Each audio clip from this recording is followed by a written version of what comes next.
যুক্তরাষ্ট্রের প্রেসিডেন্ট নির্বাচিত হলে নিজের মন্ত্রিসভায় একজন রিপাবলিকান নেতা রাখতে চান বলে জানিয়েছেন ডেমোক্রেটিক পার্টির প্রার্থী কমলা হ্যারিস। গতকাল বৃহস্পতিবার মার্কিন সম্প্রচার মাধ্যম সিএনএনকে দেওয়া এক সাক্ষাৎকারে তিনি একথা জানান। সিএনএনে কমলা হ্যারিস ও তার রানিং মেট টিম ওয়ালেজের পূর্ণাঙ্গ সাক্ষাৎকার সম্প্রচার শুরু হয় গতকাল বাংলাদেশ সময় সকাল ৭টায়। প্রেসিডেন্ট প্রার্থী হিসেবে মনোনয়ন নিশ্চিত হওয়ার পর কোনো সংবাদ মাধ্যমকে দেওয়া কমলা হ্যারিসের এটিই প্রথম সাক্ষাৎকার।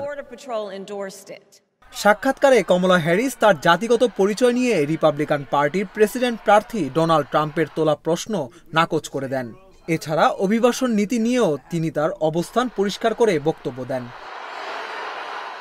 কমলা হ্যারিস জানান তার মূল্যবোধে কোনো পরিবর্তন আসেনি, তবে যুক্তরাষ্ট্রের ভাইস প্রেসিডেন্ট হিসেবে দায়িত্ব পালন করার সময় দেশের সবচেয়ে গুরুত্বপূর্ণ কিছু বিষয় নিয়ে তার মধ্যে নতুন দৃষ্টিভঙ্গি তৈরি হয়েছে বলেও জানান কমলা। ডেমোক্রেটিক পার্টি থেকে যুক্তরাষ্ট্রের প্রেসিডেন্ট প্রার্থী হিসেবে গত ২২ আগস্ট আনুষ্ঠানিকভাবে মনোনয়ন গ্রহণ করেছেন কমলা হ্যারিস। আগামী ৫ নভেম্বর যুক্তরাষ্ট্রের প্রেসিডেন্ট নির্বাচন অনুষ্ঠিত হওয়ার কথা রয়েছে। ওই নির্বাচনেই নির্ধারিত হবে কমলা হ্যারিসের ভাগ্য। এদিকে বার্তা সংস্থা রয়টার্সের নতুন জরিপে দেখা গেছে ট্রাম্পের চেয়ে ৪ পয়েন্টে এগিয়ে আছেন হ্যারিস। নারী ও হিস্প্যানিক ভোটারদের কাছেও ১৩ পয়েন্টে আগানো তিনি। তবে শ্বেতাঙ্গ ও পুরুষ ভোটারদের জনমতে এগিয়ে আছেন সাবেক প্রেসিডেন্ট ডোনাল্ড ট্রাম্প।